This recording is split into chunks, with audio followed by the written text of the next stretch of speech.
continuamos el serial de conferencias nacionales con motivo del aniversario de la Academia Mexicana de Derecho. Nos honra con su presencia y participación la presidenta del capítulo Baja California de la Academia Mexicana de Derecho, una excelente jurista. Las mujeres también están poniendo ahí en alto el nombre de la Academia. Estoy muy contento, muy orgulloso de la estatura, tanto de hombres como mujeres que tenemos, de académicos que tenemos en nuestra organización. Melba, muchísimas gracias por participar en este aniversario de tu academia. Gracias, doctor. Muchas felicidades. Pues bueno, Melba Adriana Olvera Rodríguez fue presidenta de la Comisión Estatal de los Derechos Humanos de Baja California. Fue vicepresidenta de la Federación Mexicana de Organismos Públicos de Derechos Humanos. Fue parte de la terna enviada al Senado de la República por el Ejecutivo Federal para designar a la titular de la Comisión Ejecutiva de Atención a Víctimas. Participó como interlocutora en el Comité de Expertos de la Convención sobre los Derechos de las Personas con Discapacidad del Sistema de Naciones Unidas y es presidenta del capítulo Baja California de la Academia Mexicana de Derecho Juan Velázquez. Reitero, bienvenida. Tocaremos un tema muy importante con relación específicamente a la migración y derechos humanos. Y entonces, para entrar, porque es un tema muy vasto y tú, la pericia que tú tienes y la experticia en el tema es muy amplia, pues empezamos, porque si no, no nos van a costar los 55 minutos de esta conferencia. Melba, ¿cuál es el marco jurídico de protección de los derechos de las personas migrantes en México? Gracias por la invitación, antes que nada, doctor Naveja, y por permitirme exponer este importante tema, y digo importante más en esta coyuntura histórica en la que estamos viviendo, en donde la migración se vuelve un fenómeno aún más relevante que en otros momentos. La migración debe de verse precisamente desde la óptica de los derechos humanos, no como un problema, sino como un fenómeno inherente a la condición del ser humano. Y por lo tanto, desde esta perspectiva de derechos humanos es donde me gustaría empezar por lo básico, a hablar del marco jurídico de protección de los derechos humanos, de los derechos de las personas. En contexto de movilidad, a mí me gusta más hablar del término de personas en contexto de movilidad más que de personas migrantes, porque de alguna manera podemos con estos términos englobar diferentes situaciones y sobre todo hacer referencia a diferentes orígenes de la movilidad o de la migración. Quiero iniciar por lo que no se nos tiene que olvidar, que es que en México tenemos una gran constitución política de los Estados Unidos mexicanos que se reformó en el 2011 con esta gran reforma de 11 artículos, pero cuyo primer capítulo, como sabemos, es de los derechos humanos y sus garantías. Y me parece que queda de manera muy clara y muy precisa, evidente desde este referente constitucional, que los derechos son para todas las personas sin importar su origen nacional. Dentro de este marco jurídico yo quisiera que recordáramos que la Constitución habla de la protección, de la garantía, de la promoción y de la supervisión de derechos de todas las personas. Y bueno, en el párrafo quinto del primero constitucional, bueno, la propia Constitución nos dice de la prohibición de la discriminación. Por tanto, hablar de derechos de personas en contexto de movilidad es hablar de los derechos que tenemos todas las personas sin importar nuestro origen nacional. La Constitución también habla de manera muy específica de algunas obligaciones que a la vez son protección de derechos o garantía de derechos para quienes estamos en el servicio público. Y me refiero a estas obligaciones de prevenir violaciones a derechos humanos, de atender, de reparar también violaciones a los derechos humanos y, por supuesto, que incluye a las personas en diferentes contextos de movilidad humana. Me quiero también detener un minuto para recordar que en esa reforma, en la que no voy a ahondar, tenemos muy claro que en México no solo se reconocen y se garantizan los derechos que la Constitución y las leyes nacionales y reglamentos refieren, sino que también se reconoce los derechos que están en todos los tratados internacionales que México ha suscrito, que son pues prácticamente más de 100, no solo los específicos de derechos humanos. En este escenario tan sencillo quizás de explicar o de entender, pues cualquier persona en contexto de movilidad humana debiese tener garantizados los derechos en nuestro país. Además, tenemos leyes muy específicas en materia de migración. Acuérdense que, recordemos que todos los derechos, que todas las personas en México debemos de gozar de estos derechos reconocidos, pero más en esta globalización de los derechos humanos, con una Agenda 2030, con una agenda para el desarrollo sostenible, con el reconocimiento no solo de 17 objetivos muy particulares que se pueden traducir en indicadores de derechos humanos, deberíamos de poner por enfrente en las decisiones de las políticas públicas nacionales a los grupos de la población que han quedado históricamente relegados o en mayores desventajas. Y estos ya se entienden como grupos de atención prioritaria, que no solo son las personas migrantes o las personas en contexto de movilidad, personas con discapacidad, personas que viven con VIH, niños, adolescentes, a las personas en situación de calle, a las personas de comunidades indígenas. Y estas personas que debiesen poder gozar de los derechos humanos sin discriminación, además cuentan y desde hace varias décadas se han estado gestando diferentes movimientos en los escenarios internacionales para ello, cuentan con diferentes tratados internacionales de mayor protección. Y esto no es otra cosa más que la construcción de mayores modelos de protección de derechos de grupos en contexto de desventaja, como son las personas migrantes, ¿no? México ha sido en el escenario internacional un gran protagonista de la promoción de tratados internacionales de protección de derechos de grupos en desventaja. Y voy a referir 2 tratados que México ha propuesto en el Sistema Universal de Derechos Humanos. Uno fue precisamente la Convención sobre los Trabajadores Migratorios y sus Familias, que es una convención propuesta por México con esta gran preocupación de proteger a las personas migrantes mexicanas que salen de nuestro país sobre todo.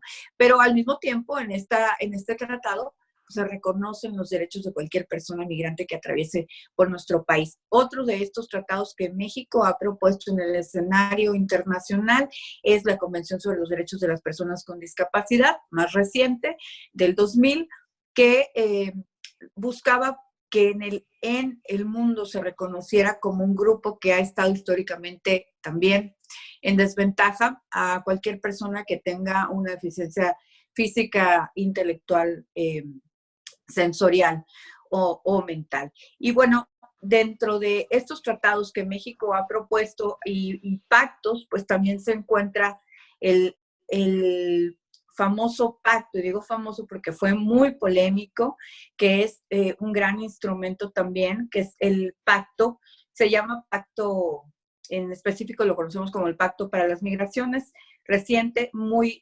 difundido, pero yo quiero, antes de hablar del pacto, que es, digamos, que el nuevo enlace o la nueva red o no soporte sobre el cual se deben de hacer la nueva definición de políticas públicas en México, me gustaría un poquito recordar dentro de este marco jurídico, que tenemos protocolos de protección para personas refugiadas o para personas que están en estatus de refugiados, que tenemos protocolos de protección de personas que están en situación de tráfico o de trata, que entran dentro de este marco jurídico de protección a los derechos de las personas en contexto de movilidad, que tenemos otras convenciones que reconocen dobles desventajas, como es la Convención sobre los Derechos del Niño, que el órgano revisor, que es el Comité de la ONU para los Derechos del Niño, ha hecho una serie de recomendaciones para la protección de derechos de niños, niñas y adolescentes también. Tenemos en México una ley de migración, tenemos ley de refugiados, de protección complementaria, de asilo político, tenemos una ley para la protección de los derechos y apoyo a migrantes en los estados, en algunos estados, no la mayoría de los estados, el caso de Baja California, que es en donde yo me encuentro, sí tenemos una ley que está en estos momentos siendo revisada para armonizarse precisamente con las nuevas modificaciones que tienen la Constitución también local. Bueno, hay otros convenios interesantes. A mí me gustaría nada más referirme a estos. Y hablando del tratado que México ha propuesto, que refería yo, que es este tratado sobre los derechos de los trabajadores migratorios y sus familias, este instrumento que es aplicable en todo el proceso de migración, buscaba no solo proteger a las personas que estaban migrando, sobre todo por situaciones de necesidad de empleo o de mayores ingresos, sino también proteger a las familias de esas personas que salían de México. Nuestro país, preocupado por nuestros trabajadores migrantes, buscó que en este sistema universal y en este momento en que nos hemos estado encontrando globalización de derechos, se empezaran a definir una serie de políticas que tradujeran esos derechos en realidades para los trabajadores migratorios.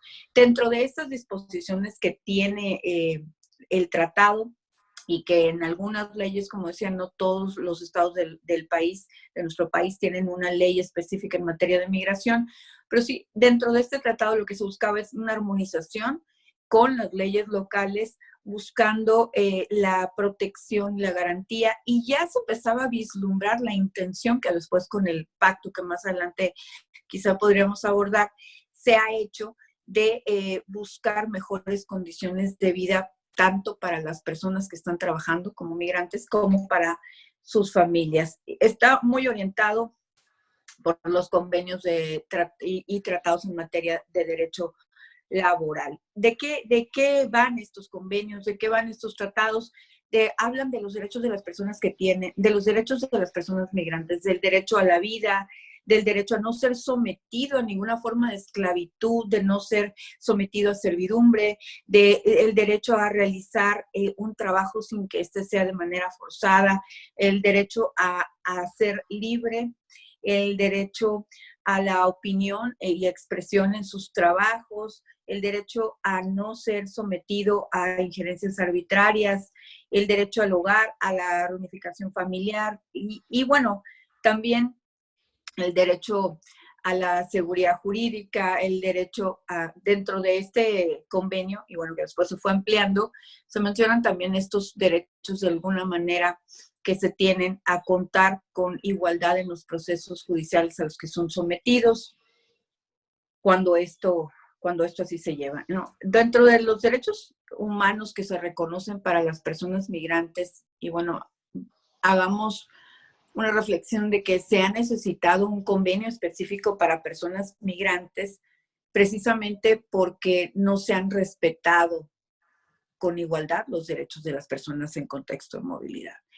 Y así ha sucedido con muchos grupos en desventaja y es por eso que se busca el reconocimiento primero de las omisiones en la garantía de derechos de estos grupos y posteriormente estos mecanismos para mejorar el ejercicio de estos derechos, que creo que también son esfuerzos por gestionar una conciencia distinta, no solo en las instituciones públicas, sino también en la propia sociedad.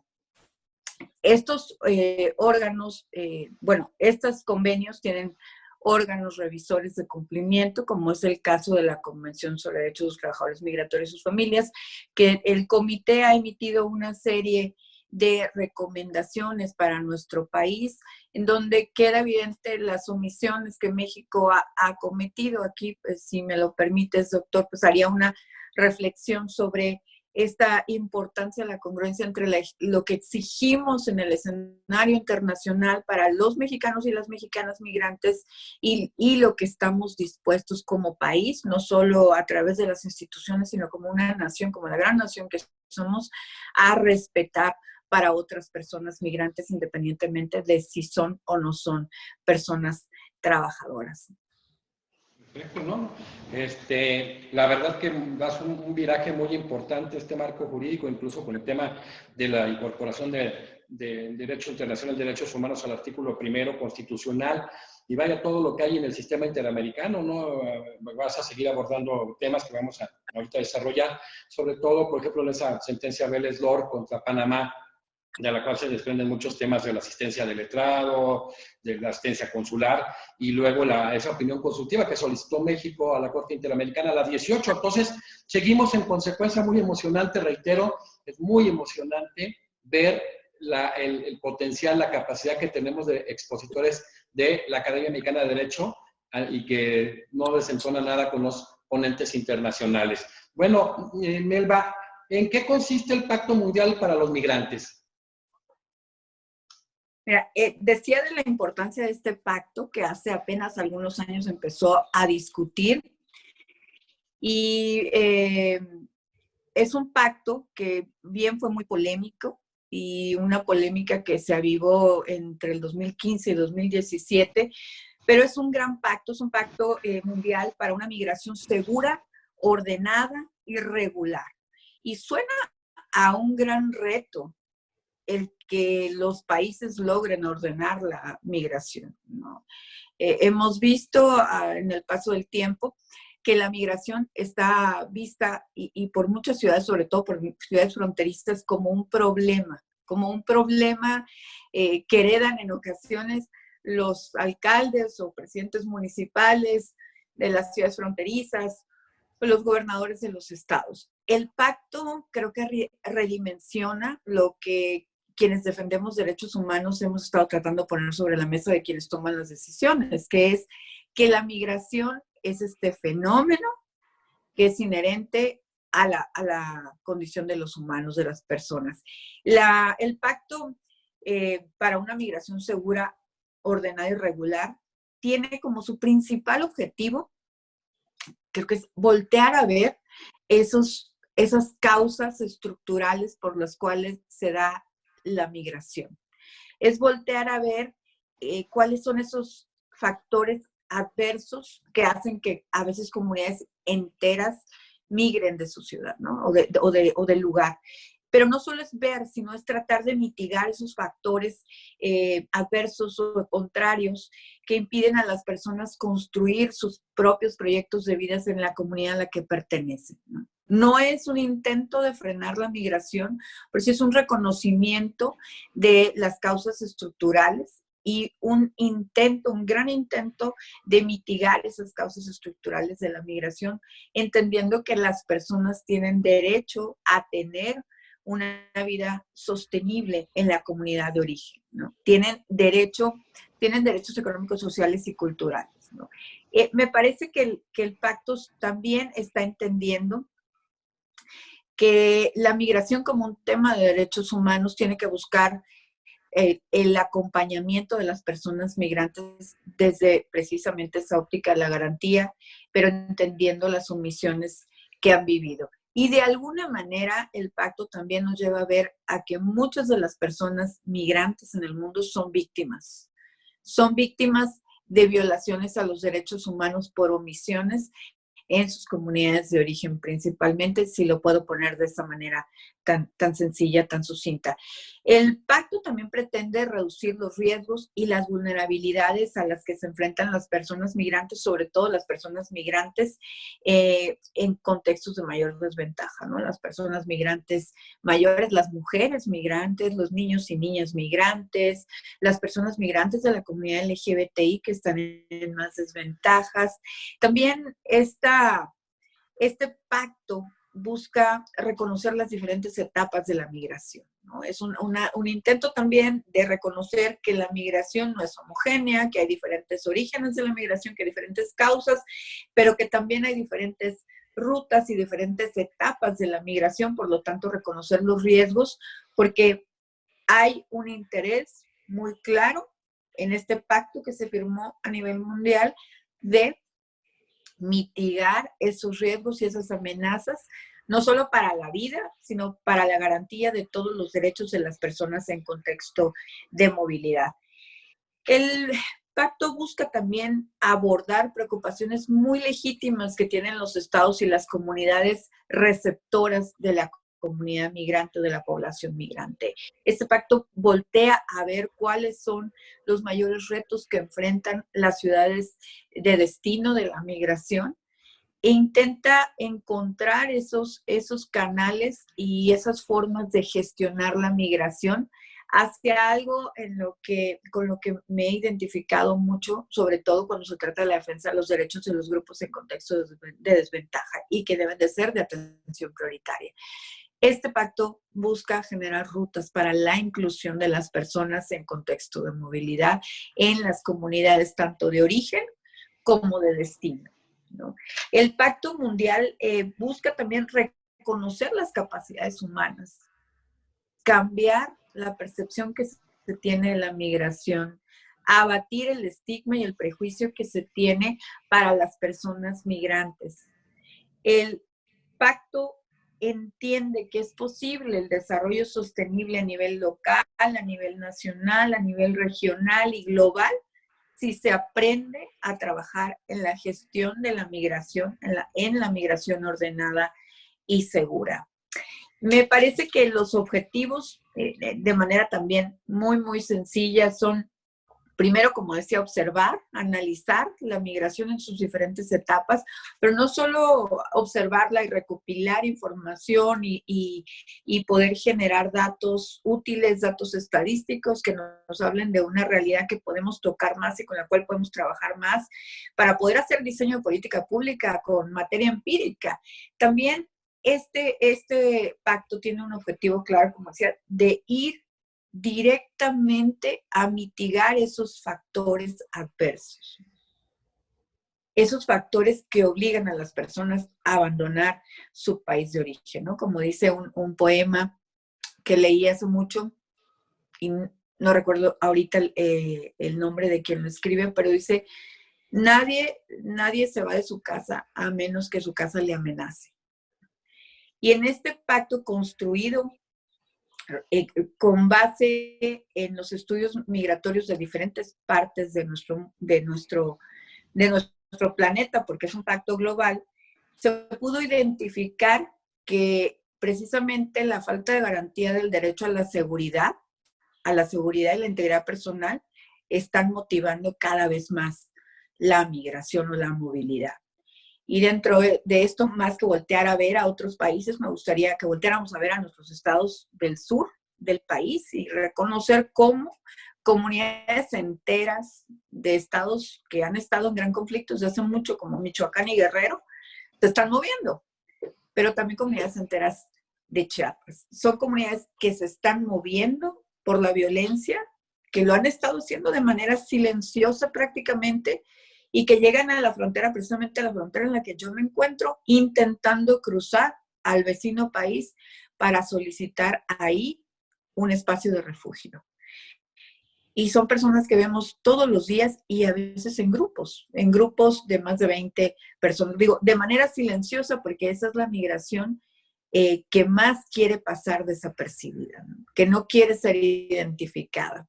Este pacto busca velar por todas las personas en contextos de movilidad. Ahora, si nos ponemos a reflexionar en lo que sé yo, que uno de los objetivos es darle mayores herramientas a las comunidades de recepción para el diseño de políticas públicas, pues precisamente voy al ejemplo del estado de Baja California. El estado de Baja California en el 2019, del total de las personas repatriadas que recibió solo de Estados Unidos, el 95% no eran personas de Baja California. Es decir, solo el 5% de las personas repatriadas por esta frontera eran del estado de California, el otro 95% eran de otros estados, principalmente los estados de Guerrero, de Michoacán, de Oaxaca y de Veracruz, ¿no? Y si vamos al origen de esta forma de migración, vamos a encontrar lo que decía, que es precisamente esa omisión en la garantía del derecho a la seguridad y muchas veces del derecho a la vida. El Pacto Mundial que busca la migración segura, ordenada y regular, ya empieza a reconocer que la migración se da por las omisiones en las garantías de los derechos. También este pacto busca que haya precisamente mayores formas de regularización de la migración. Si un pacto busca que la migración sea regular, debe de multiplicar sus esfuerzos y flexibilizar los procedimientos para que la migración sea regular. El pacto lo busca de esa manera.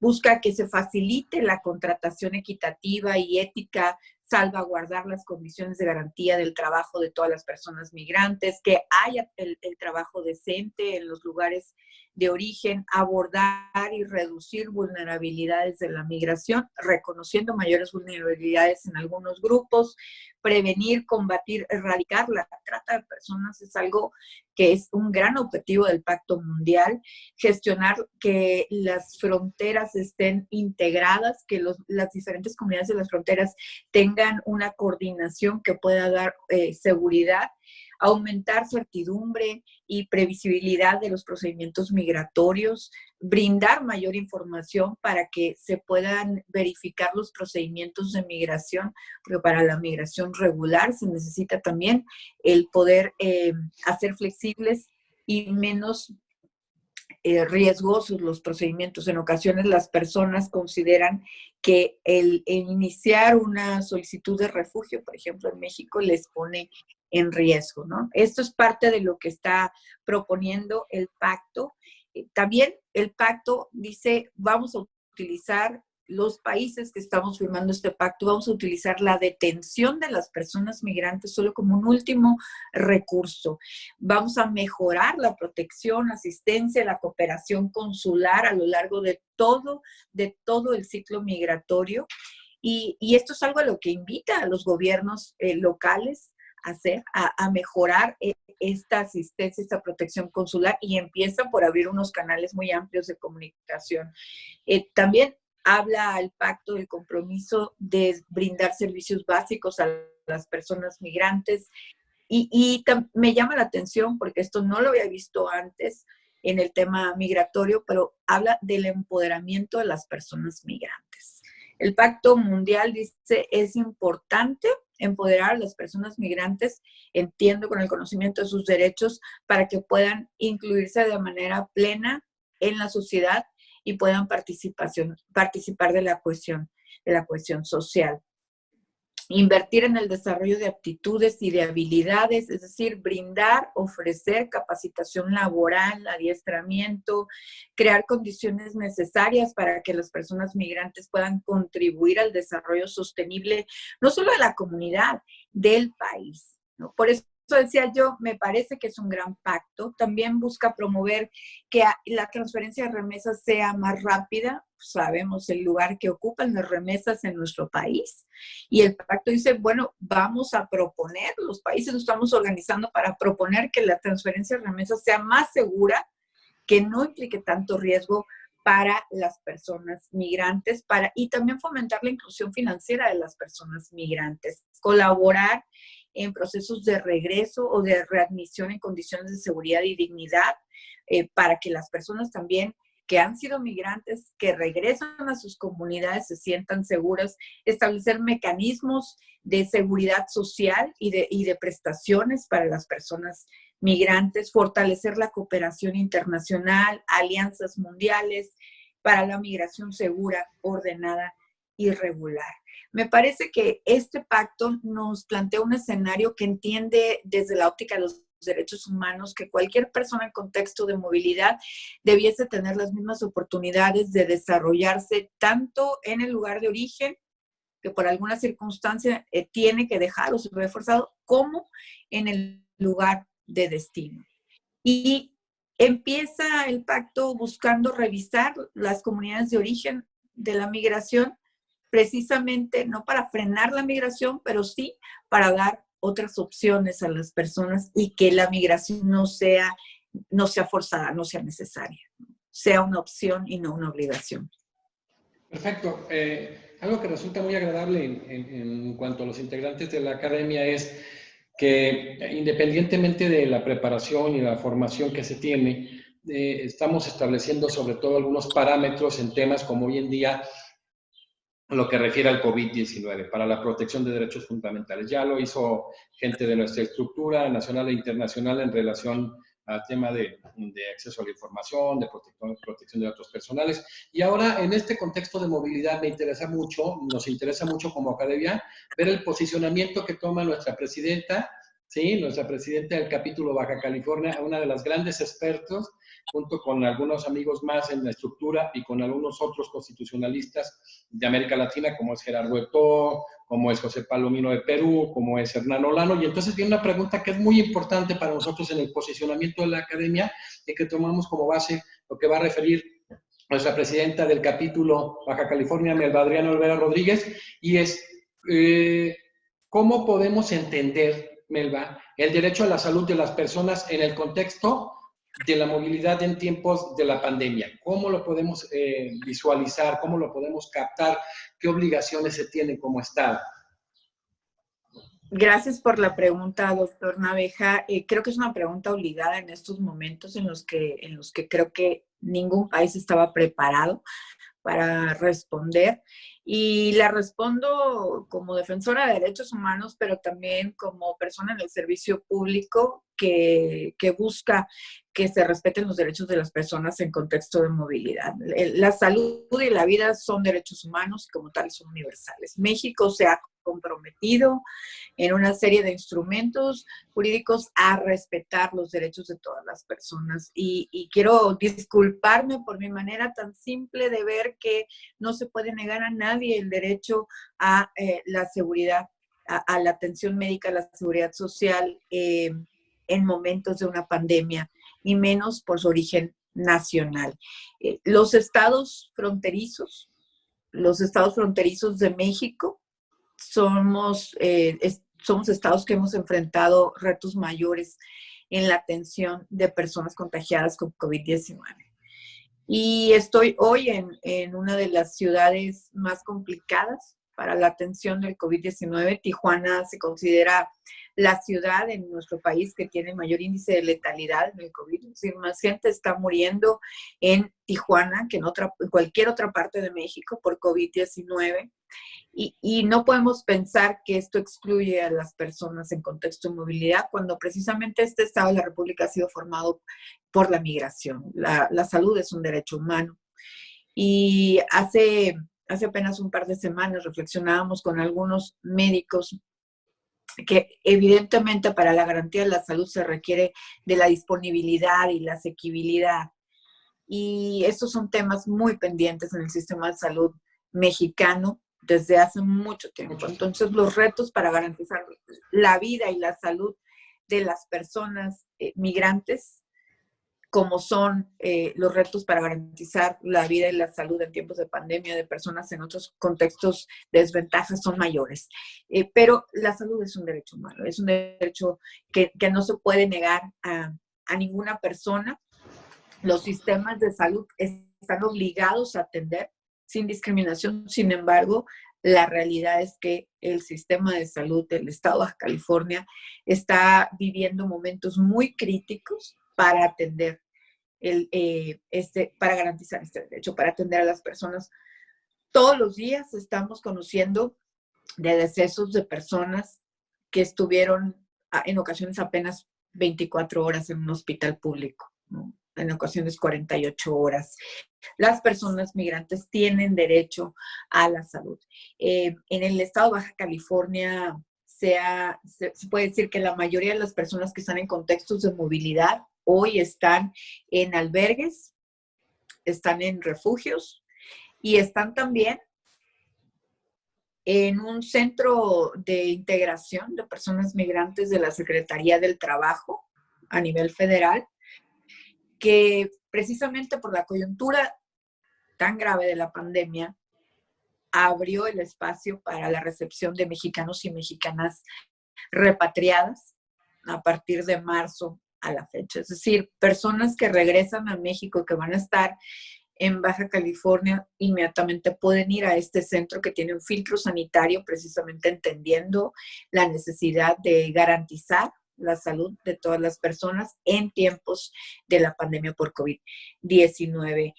Se han instalado una serie de filtros sanitarios y apenas se ha dado a conocer la noticia de que organizaciones internacionales como Médicos Sin Fronteras han llegado a esta ciudad para atender a personas en contexto de movilidad que requieran ser aislados o estar en una especie de cuarentena.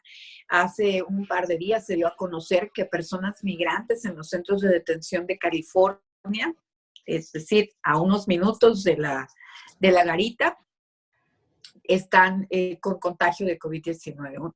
Un alto porcentaje de las personas en un centro de detención de migrantes en California están contagiados y están evaluando repatriarlos prácticamente de manera express hacia el estado de Baja California. ¿Qué es lo que tiene que hacer nuestro país para garantizar el derecho? Bueno, lo mismo que tiene que hacer para garantizar el derecho a la vida y la salud de cualquier persona que está llegando a esta ciudad, independientemente si llega de sur a norte o si llega de norte a sur. La mayoría de los albergues o de los refugios que están en este estado estuvieron recibiendo una serie de capacitaciones sobre la prevención de contagios. Sin embargo, no cuentan con espacios de aislamiento. Es por eso que organizaciones internacionales se acercan a apoyar desde esta esquina del país para que se cuente con espacios de aislamiento de personas migrantes contagiadas con COVID-19. Hasta hace un par de semanas no se había reportado ningún caso en Baja California. Los albergues tuvieron a bien entrar en una cuarentena muy importante en semanas anteriores, precisamente cuando se tiene la información, se pueden tomar mejores decisiones. Por eso no podemos hablar de contagios dentro de los albergues o dentro de los refugios. Sí se les ha dado una ruta de contacto para la jurisdicción sanitaria en caso de personas que presenten los síntomas para que se pueda, que se pueda brindar una atención médica, un servicio de salud. Pero para hablar de condiciones adecuadas de un albergue que atiende a personas en contexto de movilidad, tenemos que hablar de espacios que cuentan con agua potable, con servicios de salud, con jornadas médicas, lo cual es muy complejo. Esta ciudad fronteriza tiene alrededor de 17 albergues que intentan poder tener a la mano las herramientas para contribuir a que se garantice el derecho a la salud en tiempos de pandemia a las personas en contexto de movilidad. Es importante que recordemos la ley de migración de nuestro país. En el artículo 27 establece esta obligación de promover en coordinación con las autoridades sanitarias de todos los órdenes de gobierno, no solo a nivel federal, la prestación de servicios de salud que se otorga a las personas extranjeras, sobre todo, sin importar la situación migratoria, pero sobre todo cuando se trata de una emergencia médica, ¿no? Como son los casos de contagio de COVID-19, ¿no? Esto viene en nuestra propia ley, en una ley nacional en materia de migración.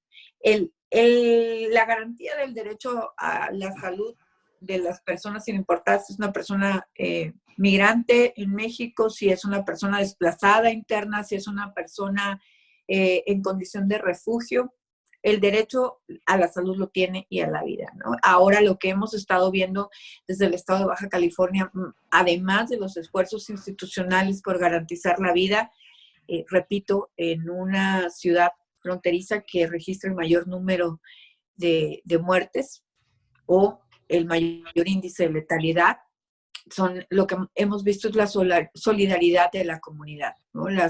La comunidad baja californiana es solidaria, lo puedo decir abiertamente. Baja California tiene el mayor número de organizaciones de la sociedad civil después de la Ciudad de México a nivel nacional, y estas organizaciones que tienen diferentes sujetos sociales se han puesto de acuerdo para contribuir a fortalecer los servicios médicos.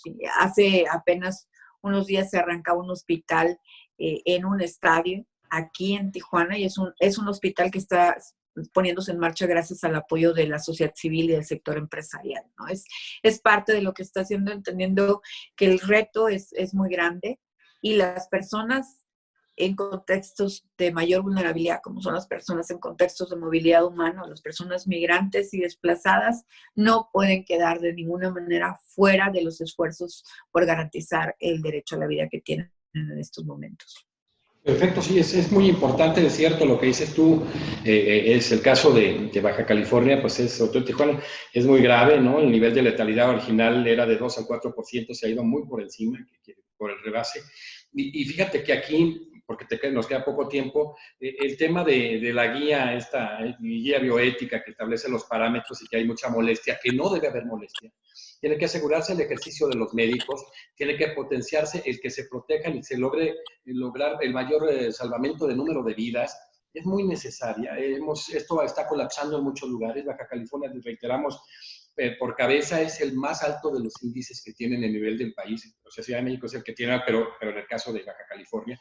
Y aquí es importantísimo eso que señalas, Melba, porque es un momento en que estos, sobre todo el protocolo adicional de San Salvador, se complementa con la Comisión Americana sobre Derechos Humanos.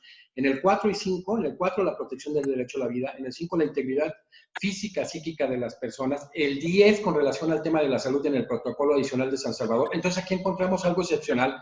Por eso me interesaba mucho tu opinión, porque vamos a generar a nivel nacional unas memorias, pero sobre todo pronunciamientos en todos estos temas, y tú vas a ser, eres una voz calificada de la academia en el tema, y muchísimas gracias, Melba. Melba, ¿cuáles son las causas y efectos de la migración de las mujeres? Definitivamente la migración tiene que verse con perspectiva de género también.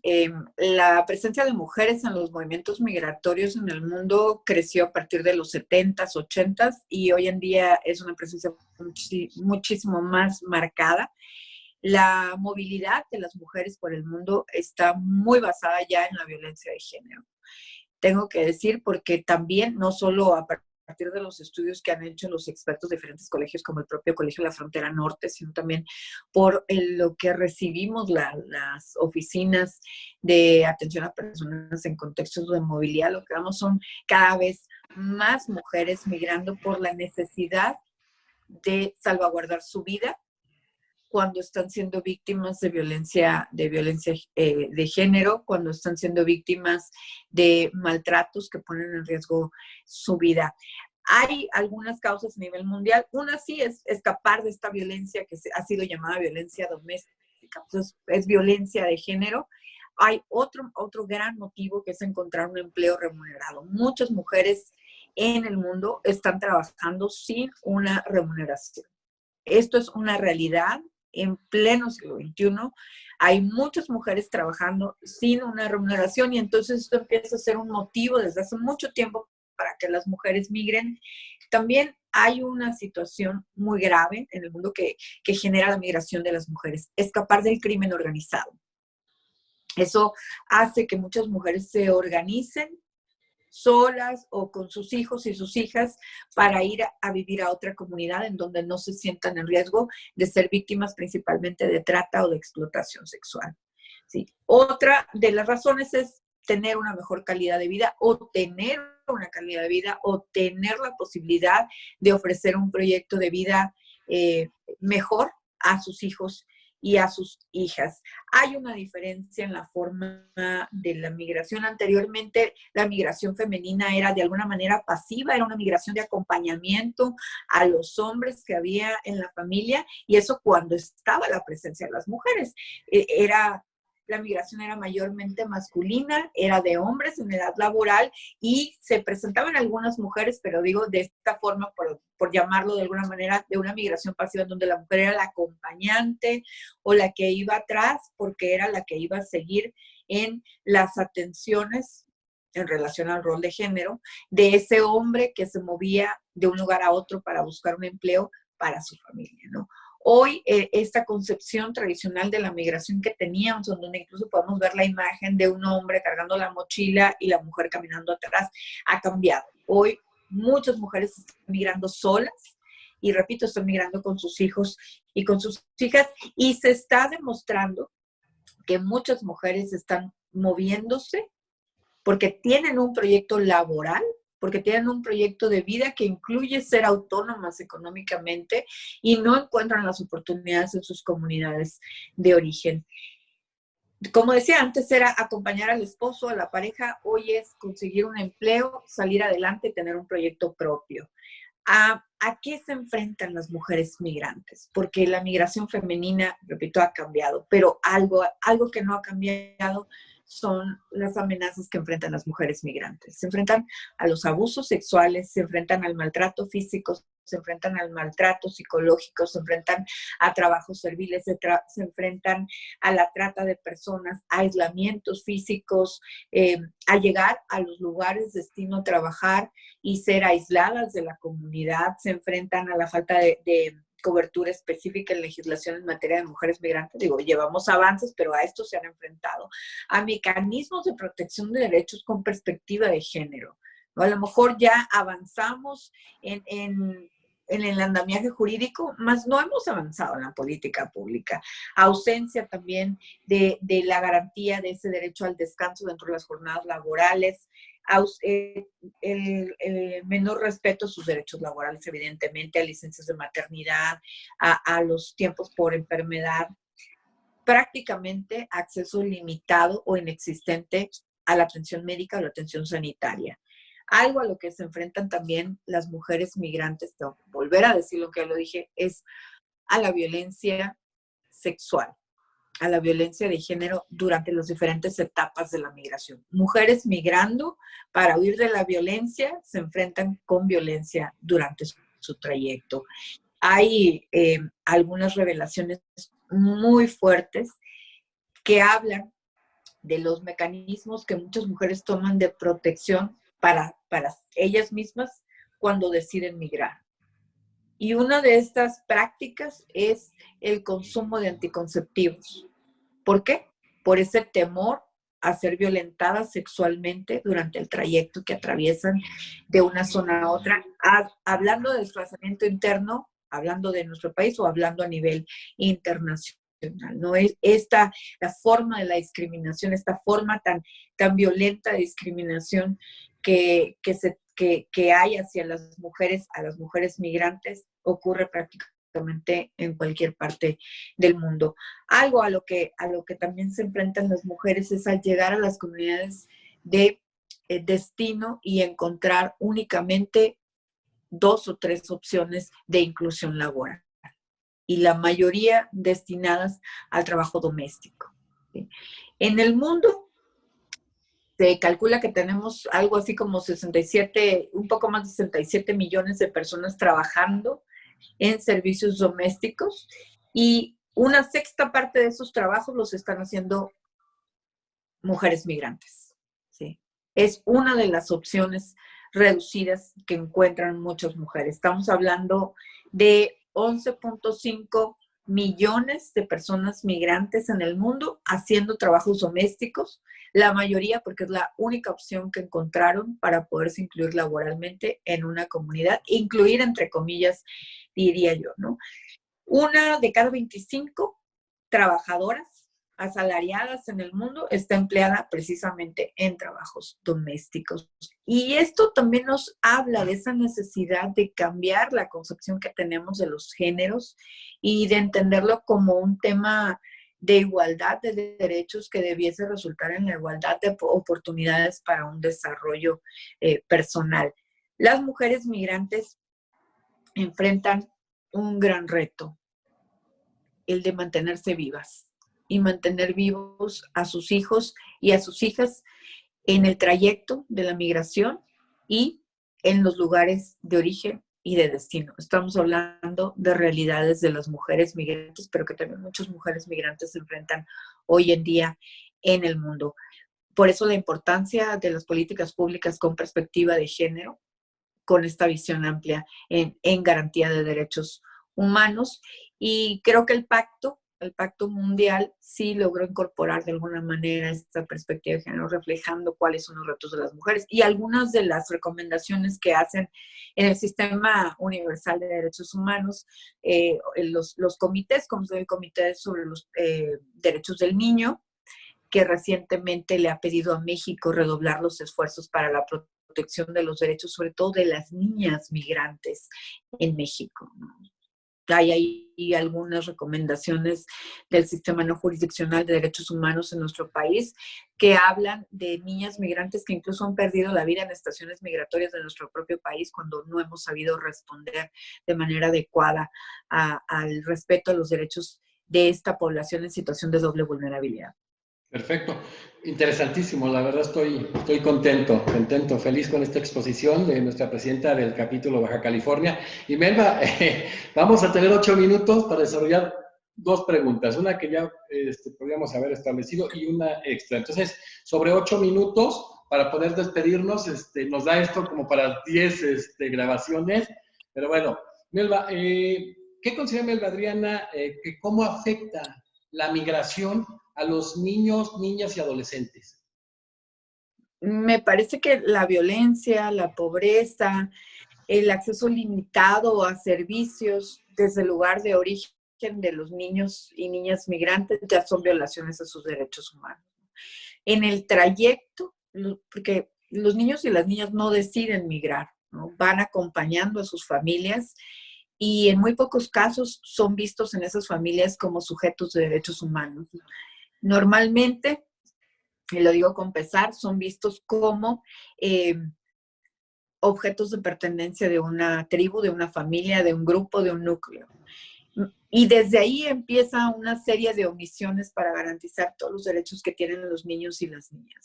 Ellos no deciden migrar, ellos no deciden dejar de convivir con su familia extensa, a veces con sus abuelos, con sus abuelas, a veces con hermanos, primos. Ellos no deciden salir de esa escuela y esto afecta primero su salud mental, afecta su sano desarrollo. Muchas veces en el trayecto de una comunidad a otra, de un lugar a otro, estos niños pierden la vida. Esto se ha documentado, lo pudimos documentar con la migración haitiana del 2016 que llegó a Tijuana. Había niños que en ese trayecto de Brasil a California, pasando por Tijuana, dejaron de existir. En Costa Rica o en Nicaragua o en Guatemala, en algún momento perdieron la vida, ¿no? Porque un niño o una niña tiene una vulnerabilidad inherente a la falta del desarrollo físico y psicológico, ¿no? Hay una vulnerabilidad física muy evidente.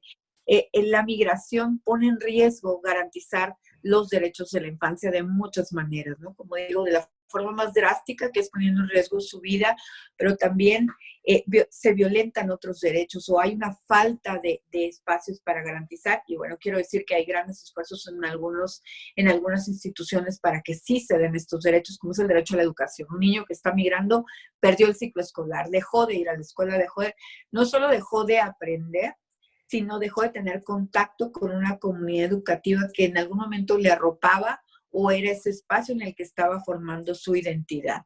Estos niños y niñas cuando están migrando normalmente enfrentan muchas carencias en el nivel alimentario que ponen en riesgo su desarrollo físico y su desarrollo mental. Cuando llegan a las comunidades de origen, vamos a hablar de migrantes, niños y niñas extranjeros, difícilmente son incorporados en cortos tiempos a los sistemas educativos. Quiero decir, en el estado de California, donde me encuentro yo, que es un estado de migración, hay niños y niñas de más de 100 países en las diferentes escuelas públicas de nuestro estado. Es decir, aquí hay presencia en la migración. Hay todo un procedimiento también, un reto para que los niños que están en esta solicitud de refugio puedan ir rápido a la escuela, que permanezcan el menor tiempo posible en los albergues privados, precisamente de ese derecho a la educación. En muchos casos, estos niños, voy a hablar de los adolescentes, transitan solos por México. Una realidad que tiene nuestro país en la migración infantil son adolescentes de 14, 15, 16 años migrando o moviéndose por nuestro país, huyendo del crimen organizado, huyendo de diferentes grupos delictivos que los han intentado tener como víctimas de trata, y son adolescentes que llegan a las fronteras e intentan cruzar hacia el país vecino para solicitar protección en el extranjero. La verdad es que no, las posibilidades de recibir asilo en Estados Unidos para los mexicanos y mexicanas no son para nada alentadoras de la migración, ¿no? No debiesen alentar la migración, sin embargo, se entienden esas causas que están originando la movilidad de los adolescentes. ¿Por qué están moviéndose los adolescentes en el mundo? No solo voy a hablar de México, hablemos de la migración centroamericana. En muchos casos son precisamente para huir del crimen organizado, que deciden migrar estos adolescentes o que sus propias familias les piden que migren. ¿Sí? Y hay toda una afectación psicológica del proceso de la migración en las diferentes etapas, pero toda una afectación psicológica de estos adolescentes cuando son detenidos en centros de detención, ¿sí? Violentando derechos, puesto que cuando no se trata de un migrante de 18 años, por ninguna circunstancia debiese estar en un centro de detención. Cuando llegan a las comunidades de origen, también son amenazados por el crimen. También son víctimas de diferentes delitos o pueden ser víctimas de diferentes delitos. A veces pasan hambre, pasan frío, no tienen información suficiente para llegar a los albergues y difícilmente tienen acceso a la salud. Y el origen es que precisamente el no contar con la madurez física y psicológica les pone en un mayor riesgo de sufrir violaciones a sus derechos humanos y de ser víctimas del delito. Niños y niñas migrantes, además, enfrentan diferentes situaciones que hacen muy complejo que en su vida adulta puedan tener un bienestar o un proyecto de vida pleno que les haga alcanzar las metas y objetivos que tendría cualquier ser humano, ¿no? Empezando por ser felices. Hay que recordar que la migración infantil había sido mínima en otros momentos. Hoy la migración infantil ha crecido con cifras que son preocupantes. Me gustaría decirles que en el 2019 prácticamente se duplicó el número de niños y niñas que atravesaron por el estado de Baja California en contexto de movilidad, el número de menores de 18 años, pero el grupo de edad que creció más fue el grupo de primera infancia, es decir, hay más niños muy pequeños siendo trasladados de un lugar a otro en este fenómeno global de la migración.